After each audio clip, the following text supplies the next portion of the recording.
You know those phrases that just sound important? Today, we're going to dig into one of them, Le Tribunal du Temps, or the Tribunal of Time. It just has this weight to it, right? Like it belongs on some grand official building. And that's exactly where it gets its power.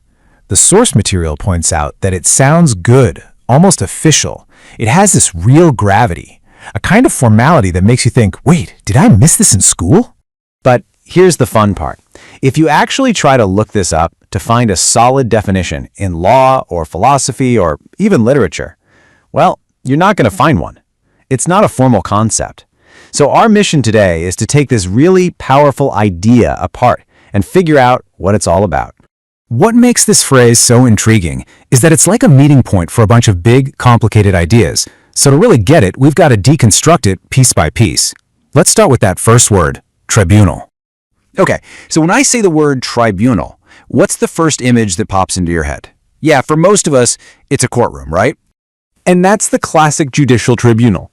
You know, it's a place with all these strict rules and rituals, and it operates in what's described as a suspended time, kind of like a bubble separate from the chaos of the outside world.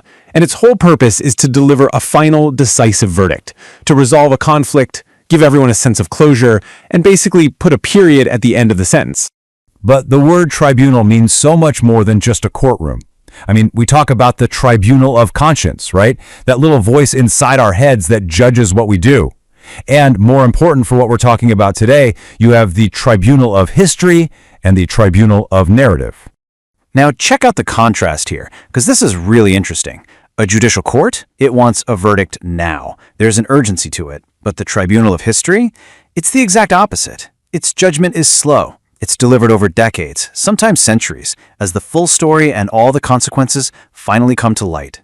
And this leads us to the tribunal of narrative. Now, this is a cool idea. It's the concept that fiction, novels, plays, stories, they act as a kind of moral laboratory. It's a space where we can really explore all the messy, gray areas of human behavior, the motivations, and the context that a formal court of law just can't always get to. And just as a quick aside, the source material points out something kind of funny. There is an actual party game called Le Tribunal. So if you ever get invited to play, don't worry, it has absolutely nothing to do with this deep philosophical dive we're on. All right, so tribunal is all about judgment, whether that's legal, historical, or moral. So now let's tackle the second word, time. And this is where things get really philosophical.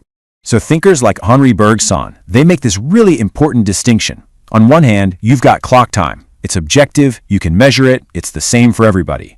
But on the other hand, there's lot durée, which is our lived experience of time. It's that internal, subjective feeling. You know how time can drag on or just fly by? It's deeply personal. St. Augustine had this beautiful way of putting it. He called time a distension of the soul.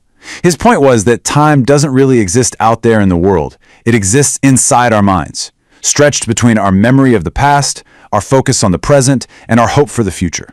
It really is like a mental elastic band.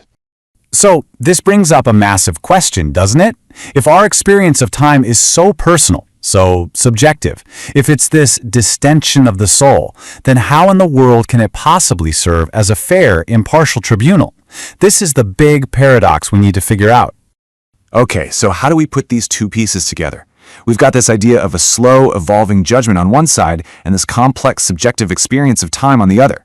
How do they combine to give us the verdict of time? Well, it's not some instant thing. It's a slow, natural process. So first, things happen, right? Actions are taken. Then, over a long period, the real consequences start to show themselves.